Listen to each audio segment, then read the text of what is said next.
selama utilitasnya itu baik, utilitasnya itu bagus, utilitas itu berkembang, berarti mereka akan punya fundamental yang bagus. Kripto-kripto yang mengarah kepada scam ini, mereka itu memberikan janji imbal hasil yang tidak masuk di akal.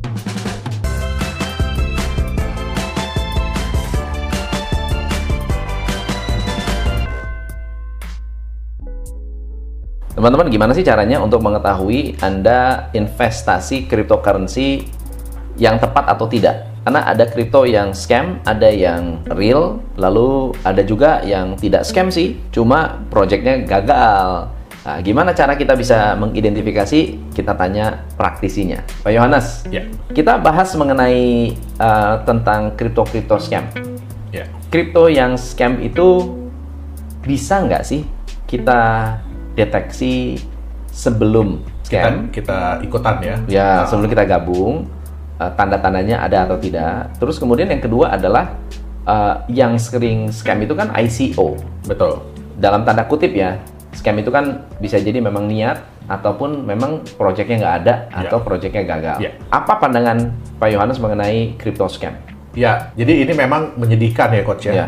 Jadi sesuatu sebenarnya yang luar biasa, tapi digunakan untuk hal-hal yang kurang baik. Nah, jadi memang terutama tahun 2017 akhir, nah, kita bisa lihat ya itu yang the biggest scam mungkin ya pada waktu itu ya, karena berikutnya ada lagi. Ada yang lebih gede lagi. Ada yang lebih gede lagi. Nah, itu adalah BitConnect. Ya. Nah, biasanya yang kripto yang mengarah kepada scam ini, mereka itu memberikan janji imbal hasil yang tidak masuk di akal. Ya, mereka memberikan janji imbal hasil yang tidak masuk di akal. Mereka mau supaya orang-orang itu semakin eager, semakin nafsu ya untuk membeli. Nah, terus yang kedua, biasanya mereka ini memberikan reward yang sangat berlebihan kepada marketingnya. Jadi bagi orang-orang yang mau menjalankan, itu diberikan reward yang sangat berlebihan lah ya. Contohnya misalkan, kalau Coach Tom saya ajak masuk $1.000, saya bisa dapat $300. Karena gini Coach Tom, sebenarnya kan kripto ini diciptakan out of nothing. Kenapa saya bilang out of nothing?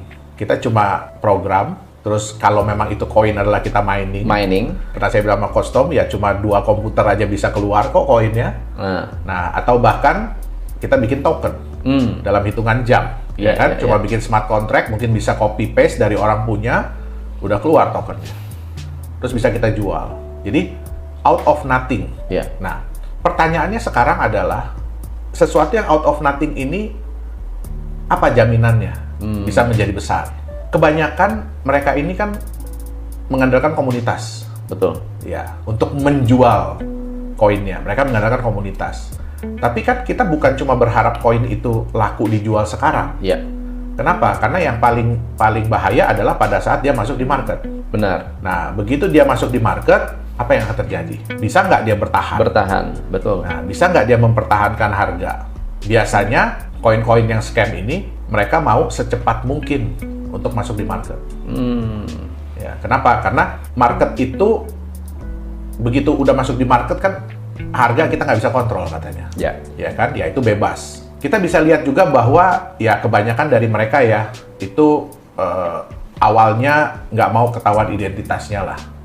Jadi mereka sebisa mungkin ya pakai perusahaannya di British Virgin Island lah, negara-negara yang nggak mungkin bisa kita verifikasi deh benar atau tidaknya. Mereka biasanya nggak menjalankan proyek real. Ya, mereka biasanya nggak menjalankan proyek real. Biasanya proyek-proyeknya pun proyek-proyek digital. Ya, yang paling banyak belakangan ini adalah mereka bilang mereka trading kripto. Itu yang lagi tren kemarin itu. Benar. Ya. Atau copy trading ya. Jadi hal-hal seperti ini ya sebenarnya kita harus lebih waspada sih. Ya kan, kita harus pelajari dulu white paper-nya. Nah, terus orang-orang yang ada di belakangnya. Ya, siapa sih mereka ini? Bisa nggak diverifikasi ini orangnya beneran ada apa enggak? Ya, kadang-kadang pakai itu Coach. Mungkin Coach tahu Fiverr ya, fiverr.com itu yang menyediakan jasa bikin video, bikin animasi, bikin apa. Yang ngaku-ngaku saya adalah CEO-nya, padahal itu aktor ya. Betul. Ya, kita harus lihat. Mungkin kita kadang-kadang harus belajar Coach. Kena dulu di sini gitu ya. Nah, Tapi di situ gunakanlah, kita itu belajar. Ternyata yang kemarin ini tipenya begini, modelnya begini. Nah, kalau besoknya muncul lagi yang begitu, ya hati-hati. Nah, itu harus hati-hati. Jangan kejeblos 2 kali. Betul. Gitu ya. Masa modelnya udah sama, konsepnya udah sama, main lagi ya, gitu loh. Nafsu pengen hilang duit. Betul. Nah, ada nggak tipe-tipe modus-modus scammer di kripto? Tipe-tipenya apa sih? Oke, jadi gini, mungkin Koston tahu money game ya? Money game ya? Ya, kalau dulu kan money game itu kan mereka kan kita kasih rupiah atau US dollar, nanti kita akan diberikan return dalam bentuk rupiah atau US dollar. Yeah. Nah, seperti yang kita tahu kan, ini nanti akan bubble. Sebenarnya gini, Coach, return itu tidak dilarang, betul nggak? Kalau tidak kita dilarang. kalau kita bisnis pasti ada keuntungan. Yeah. Nah, wajar kalau kita membagikan keuntungan. Betul. Pertanyaannya adalah keuntungan ini beneran nggak? Benar. Ya kan? Benar keuntungan atau sebetulnya memindahkan dari bawah ke atas. Betul. Ya? Sekarang mereka biasanya kalau udah mau bubble, ya, kan kalau kita cuma ada satu tempat gitu ya, Coach ya, uang rupiah masuk, nanti dia bayar orang, uang rupiah dia keluar. Ya. Nah, kan kalau dia bubble kan lama-lama habis. Benar. Habis dia nggak bisa cetak rupiahnya kan. Betul. Nah, disinilah muncul penggunaan kripto. Muncul penggunaan kripto. Kenapa? Kripto kan bisa dibuat sendiri. Benar. Nah, akhirnya apa? Uang rupiah masuk, kripto yang keluar. Uang rupiah masuk, kripto yang keluar. Tapi nggak ada harganya tuh kripto? Nggak ada harganya. Betul. Nah, secepat mungkin masukin di market. Dapat koin. Nah, itu yang dibilang dengan crypto as an exit plan. Wow. Jadi, kripto digunakan sebagai exit plan dari sebuah money game. Terus kemudian, biasanya staking. Disimpan ya? Disimpan. Nah, itu biasanya disimpan harus dengan minimum berapa? Ya, jadi jangka waktunya ditentukan, nggak boleh rilis sampai berapa lama gitu ya. Nah, konsep staking ini sebenarnya ada, Coach, di kripto. Betul. POS, Proof of Stake. Sebenarnya ada, tapi perbedaan dari mereka begini. Proof of Stake yang sebenarnya, itu koin itu harus disimpan di wallet yang memang dedicated untuk aset tersebut. Iya, deposito lah. Betul. Itu di dunia sering disebut QT wallet atau kalau di Bitcoin namanya core wallet. Jadi memang wallet itu dikembangkan dari blockchain itu sendiri. Betul. Nah, biasanya yang fake ini, yang palsu ini, mereka nyimpennya di website. Nah, mereka nyimpennya di website. Nggak ada hubungan dengan wallet yang aslinya dari blockchain tersebut. Ada lagi tipe yang mereka bilang mereka trading. Ya, arbitrage. Nah, tapi ya ini agak sulit ya, maksudnya agak sulit dilihat, tapi kembali lagi yang itu tadi, profit yang mereka janjikan itu masuk di akal nggak? Terus yang kedua, seberapa transparan mereka terhadap profit tersebut? Kalau arbitrage itu kan berarti ada 2 sistem yang berjalan. Betul. Ya kan, harusnya. Tapi mereka kadang-kadang ngasih lihat, Coach, tapi cuma di satu sistem. Itu banyak sekali ya, mungkin saya kasih contoh ya, Coach ya. Dulu ada yang namanya Plus Token, ya, terus kemudian ada Cloud Token. Mereka tuh punya ciri-ciri yang mirip. Mereka dipromot oleh satu institusi atau satu organisasi yang sama. Nah, jadi ini satu organisasi mempromot mereka, scam yang pertama. Promot lagi yang kedua, scam. Nah, apa yang akan terjadi yang berikut-berikutnya? Ya. Atau sistem mereka dikembangkan oleh developer yang sama. Jadi itu sebenarnya udah semacam tanda-tanda. Misalkan kripto ini developernya siapa? Yang menjual siapa? Nah, itu kadang-kadang berbeda. Nah, itu pun harus hati-hati. Harus dipantau. Ya, harus dilihat dulu kayak apa. Ada nggak sih website yang sudah mengumpulkan data-data para scammer? Kalau menurut saya yang paling liable ya, yang paling bisa kita lihat, itu adalah ada namanya behindmlm.com. Behindmlm.com. Ya, behindmlm.com. Ini berarti kan mereka akan memantau mana-mana koin-koin yang dulu, bukan hanya koin berarti ya? Ya. Mereka juga memantau MLM atau money game yang ataupun scam. Ya, investment scheme yang about a bit fishy. Nah, berarti kita juga bisa nilai dari profil scammer ini. Betul. Biasanya nggak jauh-jauh beda. Betul. Modus-modusnya. Betul. Oke, ya. Mantap. Jadi ya kalau dia promote yang seperti itu, ya biasanya kalau yang dia promote berikutnya ya nggak jauh-jauh beda lah. Nggak jauh beda ya. Oke. Thank you so much. Malam hari ini kita sharingnya sangat mendalam. Ya, mohon maaf buat teman-teman yang punya niat untuk melakukan scamming. hati-hati, Anda akan ketahuan ya, cepat atau lambat. Ya. Tapi banyak juga yang apa namanya, yang nggak ketangkep tuh banyak sekali ya. Banyak, sana ya. banyak. Kripto ini seperti pisau, Coach. Ya. Tergantung di tangan siapa ini dipegang. Ya. Nah, terus salah satu orang yang sukai dari kripto ini adalah anonymous-nya. Dia memang bisa di tracing, tapi dia sifatnya anonim. Tidak ada rahasia, tapi transparan. Ya, ya. Nah, jadi ini yang sering dimanfaatkan kerahasiaan ini. Untuk mengetahui kalau kripto yang benar tuh gimana? Boleh. Yang bagus gimana? Boleh. Fundamental, menilai cryptocurrency yang bagus seperti apa. Ya. Kita akan membahas mengenai bagaimana cara memilih cryptocurrency yang bagus untuk Anda trading atau Anda simpan jangka panjang. Pak Yohanes, Ya. ada nggak sih cara-cara untuk memilih kripto yang sehat? Oke, jadi kalau kita bicara secara global ya Coach ya, yang paling penting adalah kita harus tahu dulu, ini aset ini ada fundamentalnya nggak? Ada fundamental. Nah, gimana caranya mengetahui fundamental dari cryptocurrency yang from nothing itu? Ya, oke. Jadi tetap yang kita harus pelajari adalah konsepnya. Ya. Ya, masuk di akal atau tidak. Kita mudah nggak mengerti. Kita mudah nggak mengerti kenapa kripto ini suatu saat akan bernilai. Gitu. Jadi dia bisa punya value, ya. Yang lebih bagus lagi tentu saja kalau kripto tersebut ada intrinsic value-nya, ada nilai dasarnya sendiri yang dikandung. Itu lebih bagus lagi. Nah, kita bisa lihat utility coin, ya, utility asset. Kenapa mereka bisa bagus nilainya? Kenapa mereka bisa berkembang nilainya? Karena fundamental mereka adalah utility-nya. Ya. Dipakai lah. Betul, dipakai. Ya. Nah, selama utilitasnya itu baik, utilitasnya itu bagus, utilitas itu berkembang, berarti mereka akan punya fundamental yang bagus. Iya. Nah, tapi kadang-kadang ini pun nggak cukup. Kenapa nggak cukup? Kenapa saya bilang nggak cukup untuk menilai ya Coach ya? Kenapa? Karena kebanyakan developer ini menjual aset kripto sebelum utility ini ada. Sebelum utility ini ada. Nah, bagaimana kita bisa menilai? Ya, ini kira-kira bisa nggak ini? Ya, kita harus lihat dulu ini masuk di akal atau tidak. Ya. Nah, pertama kita lihat dulu developer ini bentuknya apa? Apakah dia perusahaan, atau dia grup, atau dia yayasan, anonim? Nggak jelas siapa. Gitu loh. Nah, kalau memang mereka itu berniat untuk mengembangkan asetnya ini secara terus-menerus, tentu saja mereka pasti sudah mempersiapkan fondasinya ya, yaitu apa? Oke, kita bikin badan hukum, kita bikin perusahaan. Nah, terus kita harus lihat lagi di mana badan hukum ini berada. Ya, di mana badan hukum ini berada.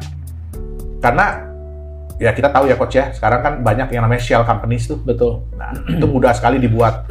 Ya, bahkan dengan mungkin uang kurang dari 15 juta aja kita udah bisa punya perusahaan di luar negeri. Ya, dengan direktur yang entah siapa itu, ya kan, appointed director-nya entah siapa, ya. Nah, jadi kita harus lihat ini legalitasnya di mana. Terus kemudian seperti apa sih regulasi di negara tersebut yang mengatur tentang aset-aset kripto? Ada nggak regulasinya udah? Ya kan? Nah, terus kita harus lihat lagi orang-orangnya di dalam. Ya, orang-orangnya di dalam. Nah, apakah orang-orang ini real atau enggak? Bisa kita lihat atau enggak? Ya. Saya ada beberapa kasus ya di mana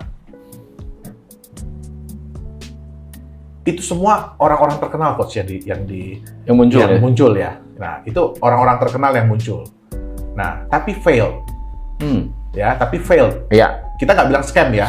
Tapi dia failed. Nah, itu kembali lagi kita nggak bisa cuma lihat orangnya, tapi kita harus lihat konsep dia. Ya, bisnis konsep dia. Jadi mau dibawa kemana ini kripto? Utility-nya nanti seperti apa? Ya, untuk kripto-kripto yang belum punya utilitas, ya sebelum, jadi dia udah ciptain asetnya, baru dia ciptain utilitasnya. Nah, kita harus lihat utilitas ini masuk di akal nggak? Contoh, ada yang bilang begini, nanti bisa dipakai untuk pembayaran, bahkan sampai pembayaran tol di Indonesia. Itu udah pasti nggak bisa. Ya, bahkan di Indonesia pun sebenarnya ya, kita nggak bisa. Saya nggak bisa nih bayar coach pakai US dollar gitu, nggak bisa, nggak boleh. Sekarang udah nggak bisa. Udah nggak bisa. Kenapa? Karena yang diterima hanya rupiah. Gitu. Jadi kita harus lihat dulu masuk di akal nggak. Ada yang bilang gini, nanti mau bikin mobil yang bisa terbang ke bulan gitu. Nah, mungkin nggak itu terjadi? Ya, nggak usah terbang ke bulan, terbang aja dulu deh. Naik 1 meter ya kan? Tentu bisa. Nah, jadi kembali lagi, ini too good to be true nggak? Iya. Ini cita-citanya ini berlebihan nggak gitu loh? Oke. Nah, terus ya, yang satu hal ya yang sangat kita sayangkan juga ya, transparansi itu belum ada di mana di dunia aset kripto. Terutama gini, kenapa sih kok failed? Kenapa proyeknya failed? Kenapa utility-nya failed? Nah, banyak developer kripto itu yang menciptakan FOMO ya pada saat menjual aset kriptonya. Ya, jadi biasanya kalau dulu coach dijualnya itu ada stage-stage-nya kan. Hari ini dijual cuma 100.000 di harga sekian. Terus naik. Terus orang masuk mau beli, nggak bisa. Ya kan, katanya udah habis dalam waktu hitungan sekian detik. Nah, nanti dilepas lagi sekian. Habis juga. Habis lagi, dilepas lagi sekian, habis lagi gitu. Pertanyaannya, siapa yang bisa memverifikasi bahwa ini benar-benar itu udah benar habis, betul. Nah, tidak ada. Ya kan? Jadi kalau sekarang kita mau bikin project dengan dana 10 juta dolar. Kita bikin begitu. Habis, tapi ternyata semuanya fake. Kebanyakan fake. Hanya untuk menciptakan FOMO aja. Nah, terkumpul 3 juta dolar. Kira-kira jalan nggak coach project-nya? Kalau duitnya 3 juta dolar sih. Butuh 10 juta, duit cuma 3 juta. Nggak mampu. Nah, habis jadinya kan. Nah, terus kita lihat lagi. Ya, ada yang biaya marketing yang disiapkan untuk menjual aset ini jauh lebih besar daripada biaya dia untuk menjalankan proyeknya sendiri. Iya. Nah, apakah itu masuk di akal? Artinya apa? Dia lebih mengutamakan image ya, branding ya. Orang yang jualan, coach. Bener. Karena orang yang jualan kalau dikasih komisi luar biasa, ya kan? Itu aja rasa coklat, coach. Betul. Ya kan? Nah, jadi dia bukan mengutamakan daripada proyeknya sendiri. Ya. Itu udah kayak money game, the next money game. Betul. Sebenarnya. Nah, jadi kita sebenarnya paling utama adalah melihat konsepnya dulu. Ya. Ini masuk di akal nggak sih? Karena tujuan utama dari sebuah aset kripto adalah utilitas tetap. Betul. Mau dia itu stable, mau dia itu security, mau dia itu utility, tujuan akhir dari sebuah aset kripto adalah utilitas, yaitu dipakai sebagai alat bayar. Oke. Nah, tapi kalau harganya nggak bisa dijaga, naik turun kayak roller coaster, ya atau naik turun terus tiduran, terus lama, lama banget. Nah, siapa yang mau berani menerima? Bener. Itu dia. Oke. Nah, berarti kan kan ada banyak sekali yang bilang bahwa kalau saya mau beli ya jangan beli ICO lah, beli aja yang udah ada di CoinMarketCap. Betul. Itu udah pasti jaminan. Bener nggak sih? Sudah jaminan masuk CoinMarketCap, sudah garansi pasti bagus. Oke. Jadi CoinMarketCap itu dia itu melisting. Ya, dia itu memberikan daftar kripto-kripto yang saat ini ada. Ya, belum tentu juga mereka udah masuk di pasaran, tapi yang saat ini ada. Nah, mereka itu cuma melihat, ya, oh, ini datanya nih yang dikasih lihat, ini datanya ada koinnya sekian, apa semua. Tapi itu pun sebenarnya di-input manual. Iya. Data-data itu di-input manual oleh developer. Nah, pertanyaannya apakah garansi bahwa itu koin proven? Ya. Tidak. Kita bisa lihat banyak kripto-kripto, terutama tahun 2017 tuh, yang scam-scam. Yeah. Wah, mereka pun masuk di CoinMarketCap.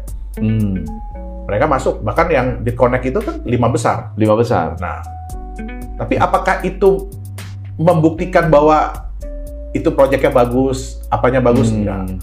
Karena mereka tidak melakukan verifikasi itu. Benar. Itu dia. Jadi tetap ya kita yang harus memverifikasi diri kita sendiri. Benar. Ya. Ada mitos-mitos nggak tentang kripto yang bagus itu apa? Tadi salah satunya tuh masuk ke CoinMarketCap, ya, atau masuk Indodax berarti udah pasti bagus. Ya, jadi ya banyak yang bilang, wah kalau koin udah di market itu udah pasti bagus gitu. Sulit untuk dibilang. Kenapa? Ya kita lihat aja deh data di market ya, data di market berapa banyak koin-koin yang begitu sudah masuk di market tiba-tiba jatuh, rebahan atau hilang ya. Iya, rebahan dalam waktu yang lama atau bahkan di delisting. Ya, jadi mitos-mitos seperti itu yang bahwa kalau udah di exchanger itu udah proven. Ya, bahwa kalau udah di exchanger dia sudah punya udah punya transaksi. Enggak juga. Ada yang di exchanger transaksinya cuma berapa puluh juta sebulan, tapi nggak di delisting juga. Iya. Nah, jadi ya sulit. Kenapa? Karena exchanger dan exchanger itu hanya menyediakan tempat untuk kita menjual atau kita membeli, kayak di pasar. Nah, ya apakah barang itu bagus? Belum tentu juga. Benar. Itu dia. Jadi berarti tetap banyak kerja keras yang harus dilakukan untuk koin ini benar-benar ramai. Betul. Ya diperjualbelikan. Betul. Lalu kalau gitu fundamental lain yang bisa kita nilai dari sebuah kripto itu selain dari white paper, kemudian utility, dari segi developer, apalagi sih yang harus diperhatikan? Oke. Sebenarnya kalau kita balik nih coach, ya kita kan tujuan dari kita membuat aset kripto itu kan namanya kan cryptocurrency. Iya. Ya kan. Nah, kita kan ingin menciptakan uang sebenarnya. Nah, saya pernah nonton juga video coach kok tentang sejarah uang. Nah, jadi kalau menurut saya pribadi juga, saya tuh sangat setuju dengan konsep bahwa uang itu di backup oleh sesuatu. Iya. Di backup oleh emas. Oke. Ya. Jadi kita tahu bahwa di dunia kripto itu ada resiko. Ya, resikonya apa? Kehilangan nilai. Benar. Bahkan bisa seluruhnya. Nah, bagaimana caranya supaya uang kripto ini jangan sampai deh nilainya itu sampai 0, jangan deh. Ya. Nah, tentu saja ya kita ada backup-nya lebih baik. Nah, yang kita tahu juga bank-bank sentral kan bilang, oh iya mata uang kita nggak tergantung dengan emas. Tapi kenapa mereka masih simpan emas? Iya, benar. Bahkan nambah terus malah, iya kan? Kenapa? Ya karena itu juga sebenarnya bukan membackup uangnya mungkin, tapi membackup kekayaan dari negaranya, kemampuan dari negaranya untuk menjamin mata uangnya. Iya. Nah, terus yang kemudian adalah kita harus lihat proyeknya. Proyeknya itu yang sebenarnya tadi masuk di akal nggak sih? Ya. Mungkin nggak sih proyek ini dilakukan? Ada nggak sih proyek yang bisa di-verify? Ya. Kan banyak sekali orang yang bilang, wah proyeknya akan begini, wah semuanya itu muluk-muluk banget. Betul. Ya kan? Betul. Muluk-muluk luar biasa, tapi tidak bisa di-verify. Betul. Ada nggak sih yang proyeknya bisa di-verify dan juga yang bersifat, let's say, offline, bukan online? Ada nggak? Sebenarnya ada. Nah, tapi ya karena aset kripto ini kebanyakan kan dikembangkan oleh orang-orang digital. Ya, jadi sayangnya kebanyakan ini proyek-proyeknya pun proyek-proyek digital. Oke. Tapi bukan berarti tidak bisa. Bukan berarti tidak bisa sebenarnya. Karena proyek itu kan kita bisa jalankan apa aja sebenarnya. Ya, untuk menambah, meningkatkan nilai value dari si aset itu. Yeah. Kenapa? Kalau kita bisa memberikan jaminan kenyamanan buat orang bahwa ini harga nggak akan fluktuatif, nggak akan parah-parah banget naik turunnya. Terus kemudian juga kita bisa memberikan nilai tambah dari waktu ke waktu ya, bukan cuma karena harga marketnya naik, tapi ada nilai tambah bagi koin ini sendiri, bagi aset ini sendiri. Saya yakin ke depannya utilitas itu akan terbentuk dengan sendiri. Iya. So let's say misalnya saya pakai US dollar sebagai backup. Ya, satu koin sama dengan 1 US dollar. Betul. Tetapi uang itu tidak hanya dipakai sebagai koin, tapi juga ada bisnis yang dijalankan. Dan ternyata ketika bisnisnya untung, US dollarnya bisa bukan hanya dijadikan sebagai backup, tapi ditambahkan di dalam per koinnya itu. Itu saya rasa akan juga membantu orang untuk menyimpan. Betul. Jadi kalau jumlah backup ini bisa kita tambah, ya tentu saja kan ini juga akan nilai marketnya juga pasti akan tinggi. Kenapa? Karena orang melihat potensinya ke depan. Nah, problem dari stable coin karena mereka di backup 1 by 1, 1:1.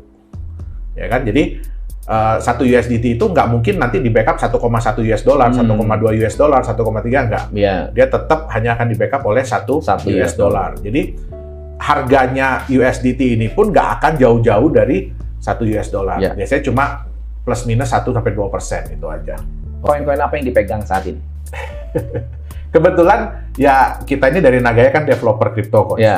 Tapi kalau saya pribadi, saya tuh hanya yang saya bilang saya hanya memining Bitcoin. Ya, dan itu pun nggak saya simpen. Jadi begitu dapat hasil langsung saya jual, dapat hasil saya langsung jual. Itu dia. Oke. Jadi percayanya dengan kapasitas ya, kemampuan Bitcoin untuk mining bisa di untuk sementara ini cukup baik. Masih oke ya? Iya. Untuk sementara ini cukup baik. Mudah-mudahan nggak turun-turun lagi dia, Coach. Oh, siap. Oke. Ada pesan-pesan buat teman-teman yang ada di luar sana buat yang penasaran banget dengan kripto atau mau tanya-tanya langsung ke Pak Yohanes mungkin? Atau apa komen yang harus atau pikiran yang harus dipikirkan oleh teman-teman saat mau membeli altcoin atau kripto atau apapun itu? Jadi buat teman-teman semua ya, kita harus tahu dulu sebenarnya kita ini siapa, apa sih kapasitas kita, ya apakah kita ini ingin mencari profit keuntungan dalam jangka pendek atau jangka panjang, kalau memang kita untuk jangka pendek, ya mungkin teman-teman bisa membekali diri dengan ilmu trading sebelum memutuskan untuk beli dan jual aset kripto. Nah, tapi bagi teman-teman yang ingin menjadikan aset kripto ini adalah aset untuk masa depan, jadi untuk jangka panjang, jangan keburu-buru, jangan gambling, tapi pelajari baik-baik konsep-konsep ini. Apalagi yang mau beli koin-koin di ICO, pelajari baik-baik konsep dari aset kripto tersebut. Nah, paling penting adalah ikuti kata hati kita. Selain riset adalah ikuti kata hati kita. Betul. Ini masuk di akal nggak? Ini mungkin nggak bisa terjadi. Ya kan? Semakin mudah Anda mengerti tentang konsepnya, semakin banyak orang juga akan mengerti. Benar. Kenapa? Karena kedepannya yang dibutuhkan itu adalah permintaan yang akan meningkat. Jadi kalau semakin orang banyak mengerti, permintaan ke depan, permintaan di masa depan pasti juga akan meningkat. Nah, jadi saran saya adalah jangan keburu-buru, pelajari baik-baik sebelum Anda memutuskan masuk di aset kripto. Itu dia. Atau Anda mau jadi miner juga boleh. Boleh. Banyak sekali sekarang platform-platform yang bisa memberikan Anda, kalau pengen belajar karena namanya investasi itu tentu ada risiko, tapi kadang-kadang belajar terbaik adalah dengan melakukan kesalahan. Betul. Tapi yang harus diukur kesalahannya. Dan jangan berulang. Jangan diulang-ulang. Jangan diulang-ulang. Oke. Thank you, Pak Yohanes. Thank you so much. Sama-sama. Next time kita sharing-sharing lagi. Nah, kalau ada pertanyaan, tulis di komen. Nanti saya akan kumpulkan. Mudah-mudahan Pak Yohanes bersedia lagi untuk kita undang sharing tentang kripto. Siap. Oke, Siap. thank you Pak Yohanes. Thank you, Coach. Sampai ketemu lagi. Sampai ketemu. Next time, saya Tom MC Ifle, salam pencerahan. Halo semuanya, selamat datang di Nagaya Family Tim Benilu. Perkenalkan, nama saya Mr. Benilu. Bergabunglah bersama kami, Tim Benilu, the biggest team in Nagaya. Orang cerdas, pilih Nagaya. We are Nagaya Family, nagayakan Indonesia, viralkan Nagaya.